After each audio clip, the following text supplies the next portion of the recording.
अस्सलाम वालेकुम नाजरीन, प्रोग्राम परदेश से देश तक में हम आपको खुशामदीद कहते हैं। नाजरीन, देश में ख़रीदी गई जायदादों की हिफाजत करना जो ओवरसीज़ पाकिस्तानी है यकीनन इनके लिए एक बहुत बड़ा टास्क होता है। बैरून मुल्क जो नौकरियां हैं, कारोबारी मामलात हैं, ये तारकीन वतन को इस बात की इजाज़त नहीं देते कि वो अपने मुल्क में जाकर ज़्यादा देर तक वहाँ पर रह सकें।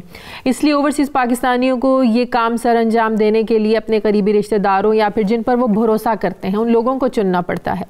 लेकिन वक्त गुजरने के साथ साथ अपनों के दिलों में भी अक्सर फतूर पैदा हो जाता है जो ओवरसीज़ के लिए बेशुमार मुश्किलात का बायस बनता है। नाजरीन, ओवरसीज़ पाकिस्तानी जो हैं अगर अपनी जायदादों पर से कब्ज़ा वागुजार करवा भी लें तब भी उनके लिए सुख का सांस लेना मुमकिन नहीं हो पाता और मुख्तलिफ हीले बहानों से उन्हें तंग किया जाता है ताकि उनमें खौफ व हरास पैदा किया जा सके। काबज़ीन का इलाके में असर रसूख होने की वजह से मुतल्लिका इदारे भी मुतासरीन की कुछ ख़ास मुआवनत नहीं कर पाते। कुछ ऐसे ही मामलात का सामना ग्लासगो में मुकीम सिकंदर हयात को भी करना पड़ रहा है, जिन्होंने अनथक मेहनत के बाद अपनी अराज़ी का कब्ज़ा तो हासिल किया, लेकिन इस जगह पर काश्तकारी करने में उन्हें अभी भी बहुत से मसाइल का सामना है। मुतासर शख्स सिकंदर हयात का ताल्लुक़ फैसलाबाद के इलाके समंदरी से है। सिकंदर हयात के मुताबिक सईद अख्तर नामी शख्स ने उनकी 72 के माफ़ कीजिएगा उनकी 72 किनाल अराज़ी ज़रई अराज़ी जो है उस पर नाजायज़ कब्ज़ा कर रखा था। सिकंदर हयात ने अपने हक़ के हुसूल के लिए आला अदलिया से रुजू भी किया और कुछ अरसा केस चलने के बाद अदालत की जानिब से फ़ैसला उनके हक़ में भी आ गया और जनवरी में अराज़ी का कब्ज़ा सिकंदर हयात के हवाले कर दिया गया। मुतासर शख्स का ये कहना है कि उनकी भी एक कार्रवाई मुतल्लिका ADCG के पास भी चल रही है और वहाँ से भी फ़ैसला उनके हक़ में आ गया है और वो इस तरह दोबारा अपनी ज़रई अराज़ी पर काबिज़ हो गए, क्योंकि आखिर में जीत तो सच ही की होनी होती है।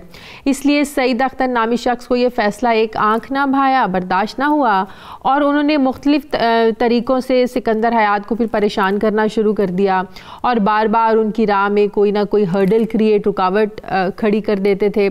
बकौल सिकंदर हयात कभी सईद अख्तर उनकी अराज़ी को सैराब करने वाला जो पानी है वो बंद कर देता है, कभी अराज़ी के दरमियान जो मौजूद खाले हैं उनको नुकसान पहुंचाता है।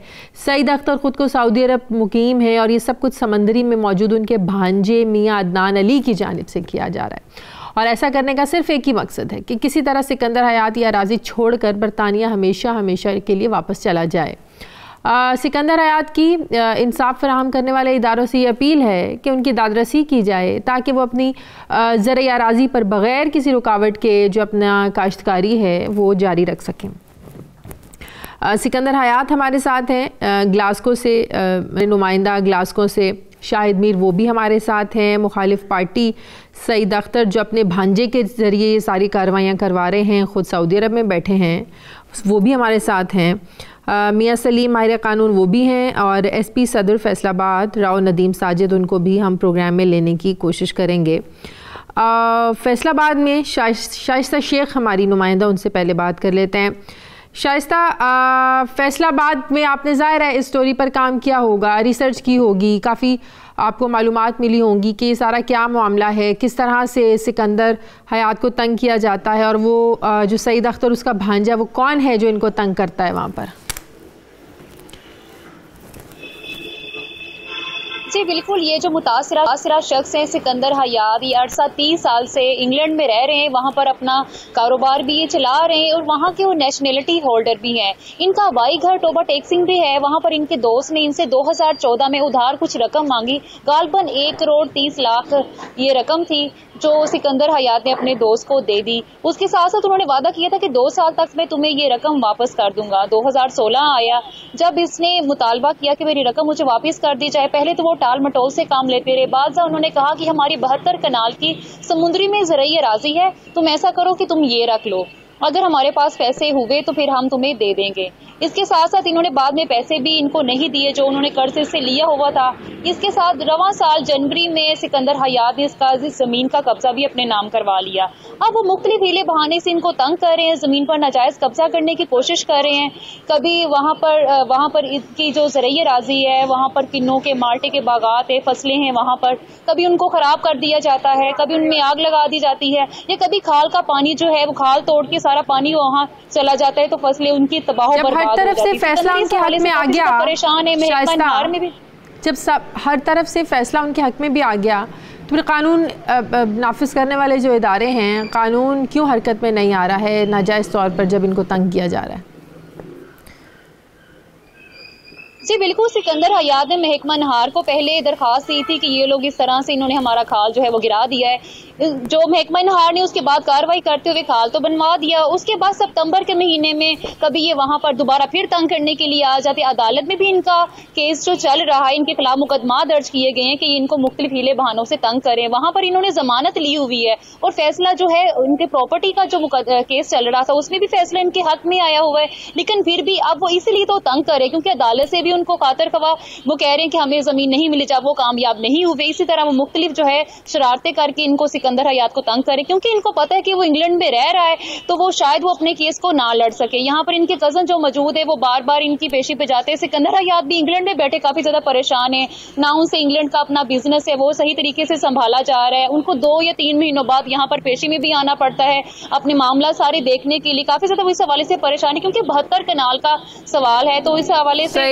सिकंदर हयात कहते हैं कि मुझे बार बार मुतअद्दिद दफा तंग किया जाता है। ना सिर्फ इस तरह की शरारतों से, बल्कि एक दफा तो वो असलिहा लेके भी जमीन पर आ गए थे कि हम ये जो है जमीन आप छोड़ दें, ये हमें दे दें, वरना जो तुम्हारे रिश्तेदार यहाँ पर मौजूद है हम उनको बच्चों को अगवा कर लेंगे। अच्छा, शाहिद मीर हमारे साथ हैं ग्लासगो से। शायद आपने भी इस स्टोरी पर काम किया है काफ़ी। ये क्या मामला है सारा जो सिकंदर हयात बता रहे हैं कि सारे फैसले उनके हक में भी आ गए फिर भी उनको तंग किया जा रहा है? तो अभी सिकंदर हयात ग्लासगो में है, तो अभी सारे उनके मामला कौन देख रहा है?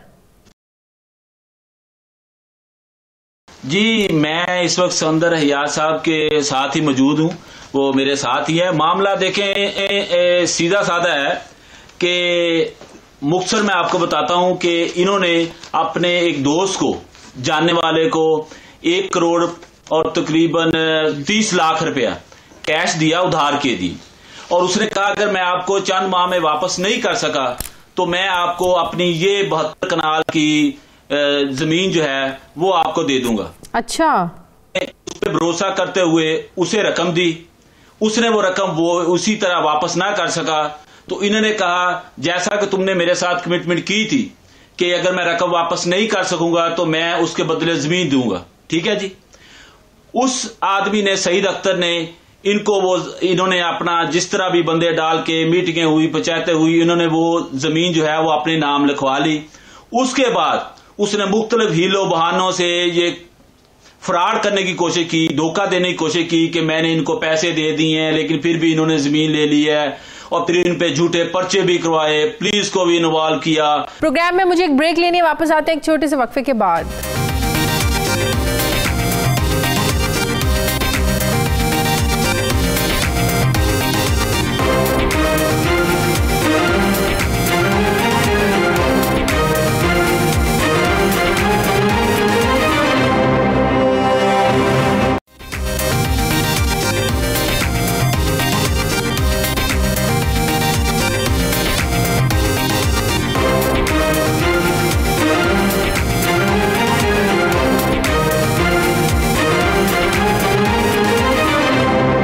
प्रोग्राम में एक बार फिर से आपको खुशामदीद कहते हैं। सईद अख्तर हमारे साथ हैं, जो ये उनको बकौल जो स्टोरी सामने आई है ये उनको तंग करवा रहे हैं अपने भांजे के ज़रिए। सईद अख्तर साहब, मेरी आवाज़ आ रही है आपको? जी मैडम, आ रही है। सईद अख्तर साहब, ये सारा क्या मामला है? अगर एक ज़मीन 70 कनाल अराज़ी उनकी है, अदालत ने उनके हक़ में फ़ैसले दे दिए, फिर आप क्यों तंग कर रहे हैं उन्हें? जी मैडम, आपने सारी स्टोरी अपने तौर पे सुना दी, उनकी बात भी सुन ली, अब हमारी सुन लें। सुनाएं, आपको इसीलिए तो लिया है, ऐसे थोड़ी जी। अराजी सिकंदर हयात के नाम पर है। हाँ, 72 कनाल अराजी का सिकंदर हयात मालिक है। हाँ। उसने वो जमीन मुझे 2 करोड़ 30 लाख रुपए में फरोख्त कर दी, जिसके मेरे पास वो कह रहे हैं उन्होंने आपको 1 करोड़ 30 लाख उधार दिया। आपने बोला कि अगर मैं नहीं वापस कर सका तो वो आप जो मेरी जमीन है वो रख लें। कोई ऐसी डील हुई थी? जी, 1 करोड़ 30 लाख रुपया उन्होंने मुझे दिया। मेरे पास वापसी के लिए पैसे अरेंज ना हो सके, उन्होंने 1 करोड़ 30 लाख मुझे ट्रस्ट सूद पर दिया था, उधार नहीं दिया था। फिर मेरे पास पैसे रेंज ना हो सके तो मैंने उनसे वादा किया था कि पैसे ना हो सके तो मैं अपनी अराजी उनको दे दूंगा। मेरे पास पैसे रेंज ना, मैंने वो अराजी 1,30,00,000 रुपया उनका जो देना था उनको, 1 करोड़ रुपया उस पर ट्रस्ट बन गया। 2,30,00,000 रुपए में मैंने अपनी, मेरी जाती जमीन थी 72 कनाल, वो मैंने उनके नाम ट्रांसफर कर दी। अच्छा, कर दी जी, कर दी। जो मैंने उनसे एग्रीमेंट बात की उसके मुताबिक मैंने अपनी 72 कनाल जमीन जो मेरी जाती मलकियत थी मैंने उनके नाम पर ट्रांसफर कर दी। ठीक हो गया। तो मसला क्या है फिर?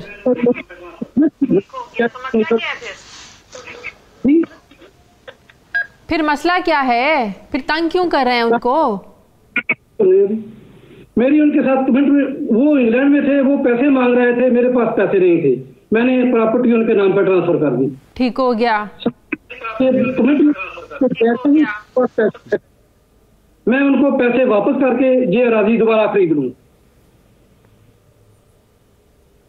अच्छा, आप चाहते हैं कि उनको पैसे दे के अराजी आप दोबारा खरीदना चाहते हैं? तो मैम मेरी बात सुनिए ना, मेरी उनके साथ कमेंट में थी कि जैसे ही मेरे पास पैसे आएंगे मैं उनको इन्फॉर्म करूंगा कि मेरे पास पैसे मौजूद हैं। अगर वो अराजी रखना चाहें तो उनकी मलकियत हो गई, अगर ना रखना चाहें तो मुझे दोबारा सेल कर दे। आप तो इतनी अच्छी अच्छी बातें करें तो झगड़ा किस बात का है फिर?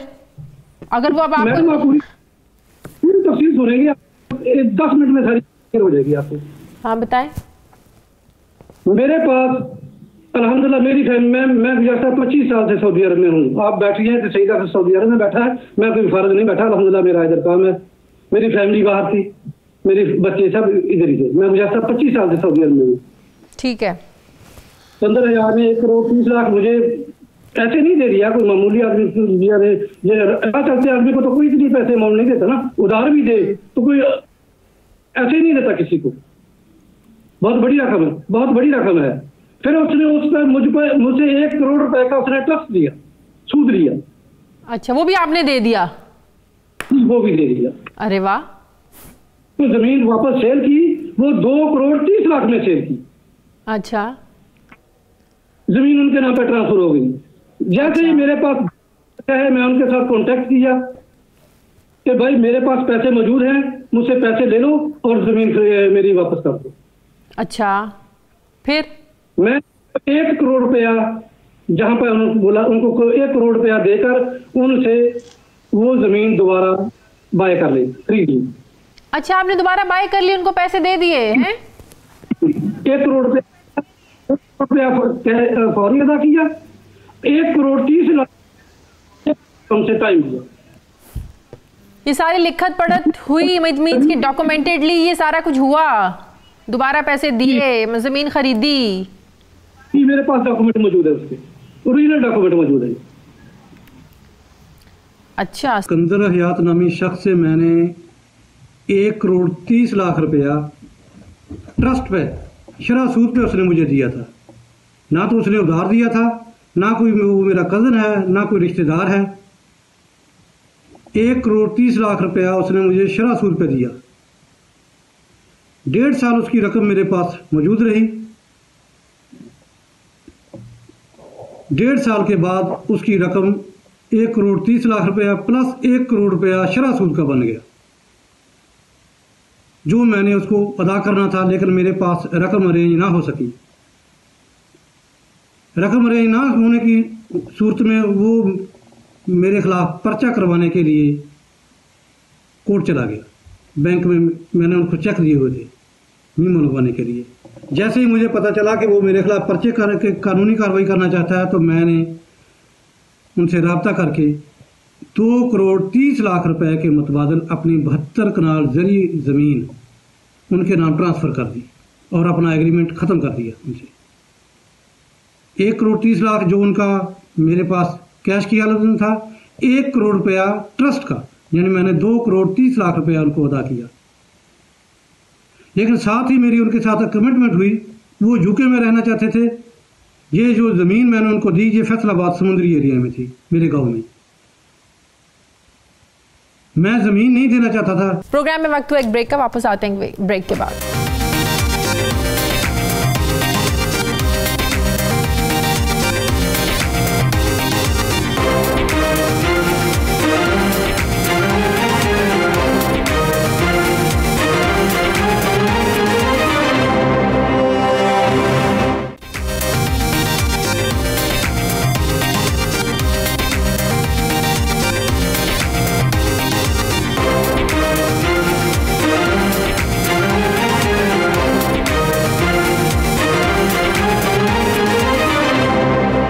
Welcome back. सिकंदर साहब, ये तो मुझे तो लगता है मामला ही सारा उल्टा हो गया। जिस तरीके से वो कह रहे हैं कि जो कमिटमेंट हुई वो उन्होंने पूरी की, वो आपने जो उनको उधार दिया वो नहीं दे सके, उन्होंने ज़मीन आपके नाम ट्रांसफ़र कर दी, फिर आपकी ये भी कमिटमेंट हुई दोबारा ख़रीदना चाहें तो वो आपको पैसे दे के तो ख़रीद सकते हैं, उन्होंने आपको दोबारा पैसे दिए, वो भी ज़मीन फिर उन्होंने ख़रीद ली। ये मसला क्या है? मैं तो खुद कंफ्यूज हो गई हूँ।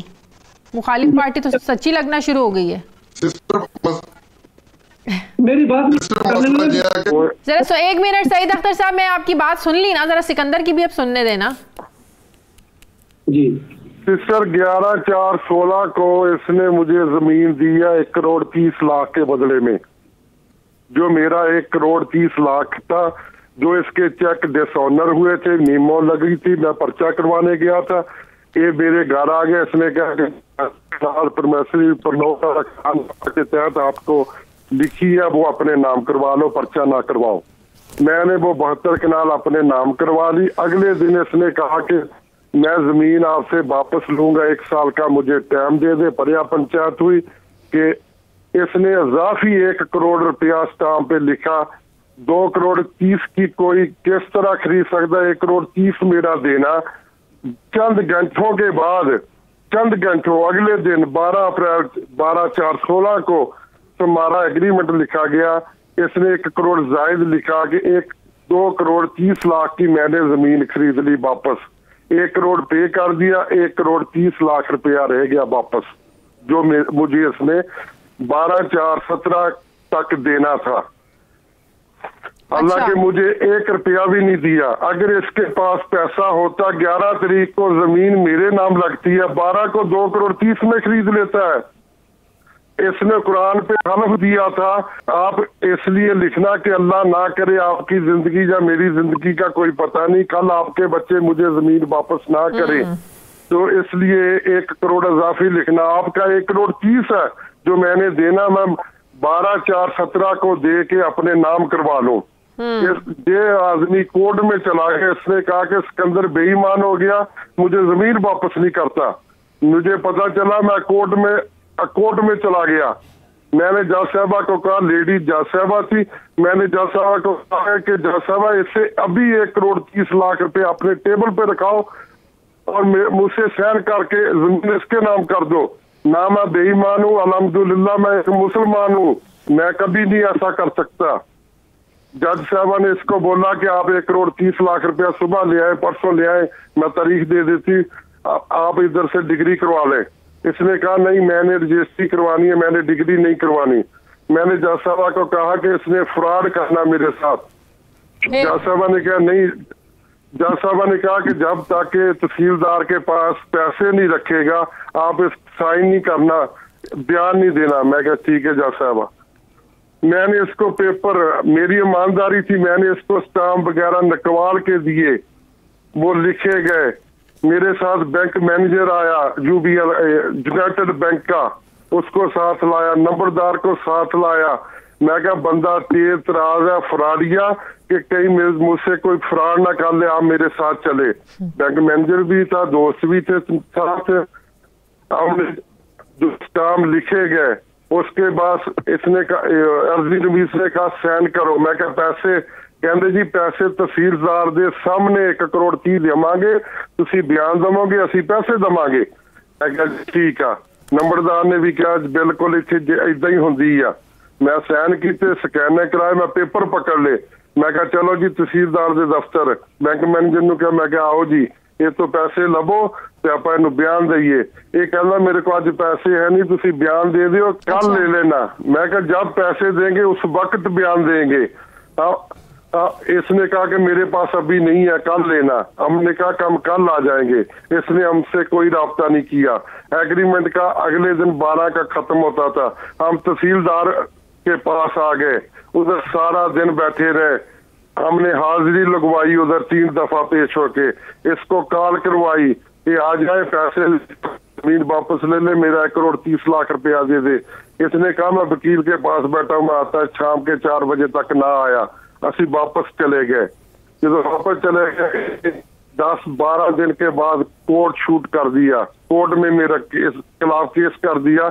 इसके अंदर 1 करोड़ 30 लाख रुपया डिकेटी करके दौड़ गया। अच्छा, मुझे समझ आया, मैं पाकिस्तान में ही था, मैं पेश हो गया जज साहबा को। मैंने जज साहबा को बोला कि मुझे तीन चीजों के जवाब दे दे, एक तो मनी ट्रेल करोड़ का और 1 करोड़ 30 का। अच्छा, इसका मतलब इन्होंने झूठा केस किया? झूठा केस किया सिस्टर, झूठा केस। मैं आज भी चैलेंज करता हूँ, इसकी इन्वेस्टिगेशन FIA कर ले, नैब कर ले। अगर मैं गुनाहगार निकला मैं सजा भी लूंगा, अगर जे गुनाहगार निकले इसको सजा भी मिले। जब इसने केस किया वो केस डिसमिस हो गया, मेरे हक में जज साहबा ने कर दिया। अच्छा, फिर इसने 3 माह के बाद अच्छी के पास रेट की मेरे पे पर्चा की, क्योंकि ना इसने FIR करवाई, ना 15 ना पर्चा करवाया। 3 माह के बाद इसने, रोजों का महीना था 17 सन को, जून जुलाई का, मैं पाकिस्तान चला गया जब रेट इसने की। अच्छा, अहमद अकबाल साहब थे सेशन जज, मैं पेश हुआ। इसने 7-8 वकील इकट्ठे किए हुए थे बदमाशी करने के लिए अदालत में भी। मैंने जज साहब से कहा, अर्ज किया कि इससे पहली तो बात 10 अप्रैल को हमारे साथ इसका डिस्प्यूट हुआ।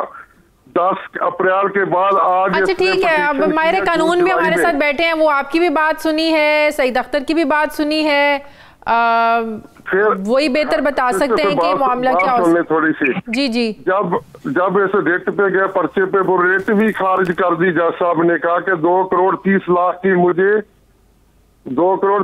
की मुझे बैंक डिटेल दे दे, आपके पास कहाँ से पैसा आया, कब निकाला, मुझे मनी ट्रेल दे दे। इन्होंने बोला हमारे पास मनी ट्रेल कोई नहीं है। उसने बोला ठीक है, मेरे से उसने क्वेश्चन किए, मैंने उसके जवाब दिए। इनकी जो पटिशन थी वो भी खारिज होगी। दोबारा एक केस सिविल कोर्ट में और कर दिया, वो किस काम को लेके भी मैंने 1 करोड़ रुपया दिया था इसको, वो करोड़ के साथ करोड़ का जुर्माना मुझे अदा करे। 6-7 बाद मैं पेश हुआ, जज साहब ने आखिरी तारीखों पे इनकी शहादत मांगी, इन्होंने शहादतें पेश नहीं की। इसका केस वो अच्छा ठीक हो, प्रोग्राम में मुझे एक ब्रेक लेनी, वापस आते हैं एक छोटे से वक्फे के बाद।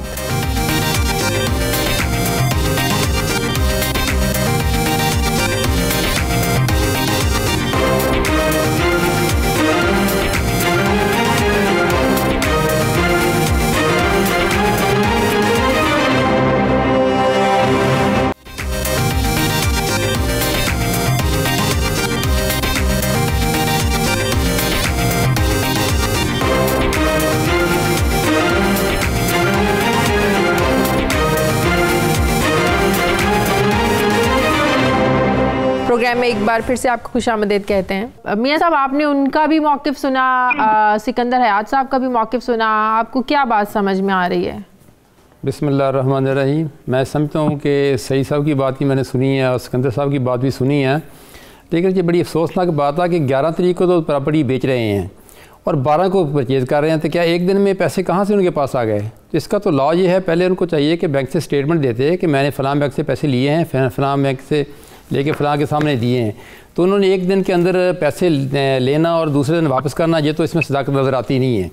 सेकंड ये है कि जब ये बता रहे हैं सिकंदर साहब कि मैं तमाम कोर्ट से फ़ैसले मेरे हक़ में हो चुके हैं, जैसे कि वो लेडी जज साहबा ने फ़ैसला भी कर दिया है और उसके बाद बाई भी एप्लीकेशन भी इसकी CRPC की आती है, वो भी डिसमिस हो जाती है, फिर वो डकैती का पर्चा कराता है। ये सारी स्टोरी ऐसी फाल्स लगती है कि वो इसको तंग करने के लिए सारा कुछ कर रहा है। क्योंकि ये सईद अख्तर बड़ा शार्प लग रहा है, मुझे बड़ा ज़हीन आदमी लग रहा है कि इसको सारा पता है कि किस तरह किसी बंदे को ट्रैप किया जा सकता है। क्योंकि होता यह है कि हमारे यहाँ बड़ा अफसोसनाक मामला है कि हमारे यहाँ ओवरसीज़ पाकिस्तानी बड़े परेशान हैं बेचारे, कि वो इसलिए वो बहुत सारी इन्वेस्टमेंट करने से अवॉइड करते हैं कि उनकी प्रॉपर्टियों पे उनके अजीज़ वकारब भाई बहन उसको ग्रैब कर लेते हैं। सिमिलर केस विद सिकंदर हयात है कि सिकंदर के जब तमाम कोर्ट्स ने फैसले कर दिए हैं तो फिर इन हालात में तो सईद अख्तर का कोई राइट नहीं बनता। और इसकी बात ही बड़ी बेसलेस था कि मैंने 11 को प्रॉपर्टी बेची है, 11 को पैसे नहीं थे और 12 को पैसे आ गए हैं। एक दिन में कभी इतनी बड़ी अमाउंट आ नहीं सकती, अगर आ गई थी तो उसको चाहिए था कि वो फौरी तौर पे बैंक स्टेटमेंट लाता, उसको जाके कोर्ट को पेश करता, ये मेरी बैंक स्टेटमेंट है। फिर वो कह रहे हैं सिकंदर याद ने फरमाया है कि मैं सारा तहसीलदार के पास बैठा रहूँ इंतकाल के लिए। लॉ भी यही है कि जब आप चीज़ बेचें या लें तो अगर दूसरी पार्टी नहीं आती तो आप तहसीलदार के पास जाएँ, वहाँ दरख्वास्त फाइल करें, वहाँ हाजिरी लगवाएँ कि मैं बैठा हूँ, मैं रेडी हूँ। दूसरी पार्टी अभी तक नहीं आई तो कोर्ट के ऑफ होने तक वहाँ इंतज़ार करना होता है। और ये सिकंदर ने राइटली किया है, एज़ पर लॉ किया है, जो कॉन्ट्रैक्ट एक्ट की प्रोविज़न है उसको फॉलो किया है कि वहाँ इंतज़ार करता है। लेकिन ये सईद अख्तर वहाँ नहीं पहुँचा।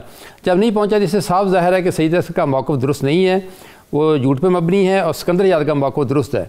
और ये बात जो बार बार मैं आपके सामने कहना चाहूँगा कि एक नहीं, ये सेवरल वाक़यात हैं। मेरे पास ही कई सारे ऐसे केसेस हैं जिसमें सके भाई ने भाई की प्रॉपर्टी ग्रैब कर ली। वो बाहर यूके में पैसे कमा रहा था, भाई को भेज रहा था, प्रॉपर्टियाँ परचेज़ कर रहा था। जब वापस आया तो सारी कहता सारी आपको मैं कह दूँ, आपका हिस्सा ही कोई नहीं है। सिमिलरली मेरे पास एक और केस आया शादरे का। उसने अपने बहनोई के पैसे भेजे कि मेरे लिए घर खरीद दो, मेरे लिए प्रॉपर्टी परचेज़ कर दो। जब उसने परचेज़ कर दी, वापस आया, कहता है कहाँ प्रॉपर्टी मेरी, कहता है सारी वो तो आपकी है ही नहीं, मेरे पास है। ये हमारे यहाँ एक रूटीन बन गई है कि ओवरसीज़ को तंग करने के लिए हमारे बहन भाई। तो इस मामले का क्या हाल है जब कोर्ट के डिसीजन भी सिकंदर हयात के हक में आए हैं, तो वो फिर कैसे वो इनको रोकें, कानून कैसे रोके फिर सईद अख्तर को? इसका जो एडमिनिस्ट्रेटिव सोल्यूशन ये है, जैसे आपने फरमाया कि उनको पानी लगाने में दिक्कतें पैदा कर रहा है, उनका राइट ऑफ वे में हैम्पर कर रहा है। इसका तो ये है कि जब पानी का मसला हो तो under section 68 of the canal and drainage act 1877 के तहत दरख्वास्त फाइल की जा सकती है सब डिवीजनल कैनाल ऑफिसर के पास। उसकी ये ड्यूटी है कि कोई भी खाल जहाँ से पानी गुजरता हो, जब 1 साल पानी गुजर चुका हो, खा अंदरून मरबा खाल हो या बरून मरबा खाल हो, उसको रिस्टोर करना होता है। अगर वो स्टोर करने का आर्डर पास कर देता है तो दूसरी पार्टी को अगर वो एलिगेशन रेज करती है, उनको अख्तियार अंडर सेक्शन 68 सब सेक्शन 3 के वो अपील कर सकता है before the divisional canal officer के पास। इवन दैन अगर फिर कोई पार्टी मुतासर होती है तो वो अंडर सेक्शन 68 सब सेक्शन 6 के तहत वो सिविल कोर्ट में दावा फाइल कर सकता है। अच्छा, इस हालात में ये सिकंदर हयात के पास राइट है कि अगर उसका पानी हैम्पर किया है, पानी को रोका है, उसको खाल को डिमॉलिश किया है, वाटर कोर्स को डिमॉलिश किया है, तो वो अंडर सेक्शन 68(1) में सब डिवीजन कैनाल ऑफिसर के पास जा सकता है। उसकी ड्यूटी है उसको रिस्टोर कराए और पर्चे का आर्डर भी वो दे सकता है कि इसके खिलाफ क्रिमिनल प्रोसीडिंग जारी की जाए। तो मेरा ख्याल में इनको फौरी तौर पर वहाँ जाना चाहिए ताकि वो खाल रिस्टोर हो। जहाँ तक रस्से की प्रॉब्लम है, रस्ते में हडल करते हैं, मोस्टली ये कॉमन खाता में रस्से की प्रॉब्लम डालते हैं, उसमें डीसी को अख्तियार है कि district collector is in-charge of all the ways.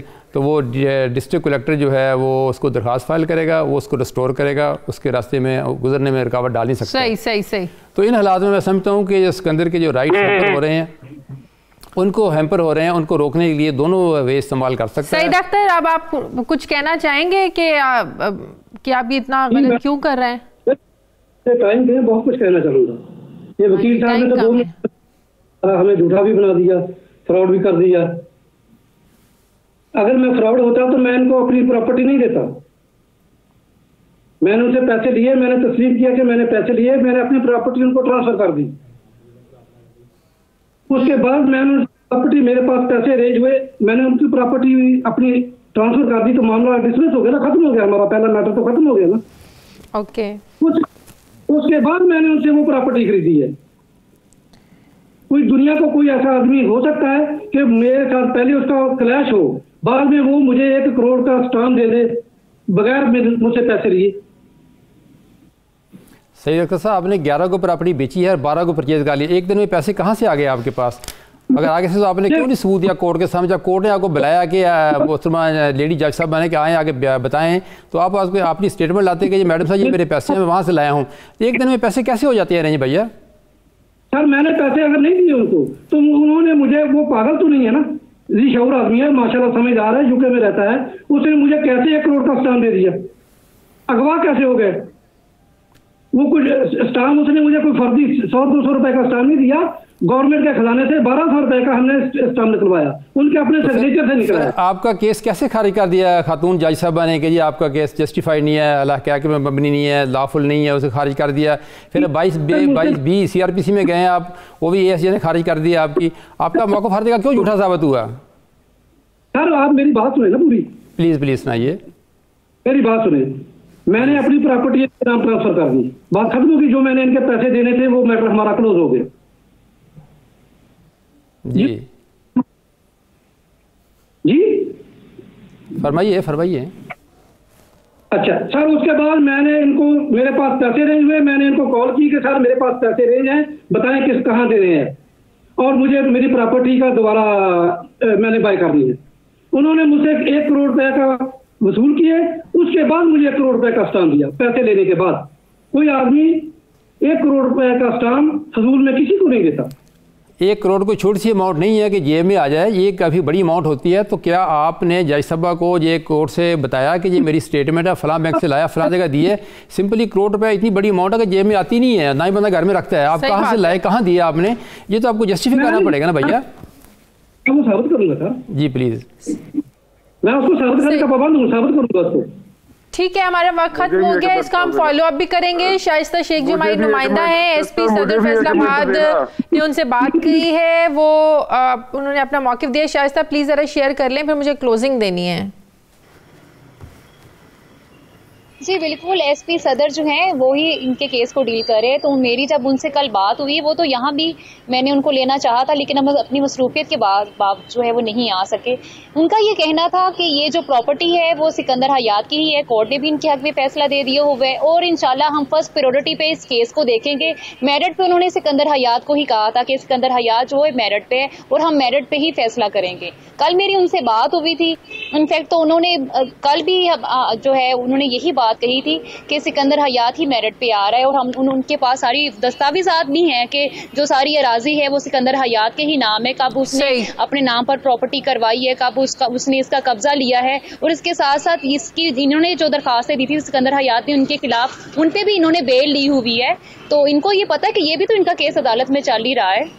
सही, ठीक है, बहुत शुक्रिया मैं तमाम मेहमानों को इस स्टोरी का, बल्कि हम अपने प्रोग्राम में जो स्टोरीज़ करते हैं उनको फॉलो अप भी लेते रहते हैं। अभी प्रोग्राम का वक्त खत्म हो गया, तमाम मेहमानों का शुक्रिया। अगले हफ्ते हाजिर होंगे एक नई कहानी के साथ, तब तक के लिए मुझे इजाज़त दीजिए। अल्लाह हाफ़िज़।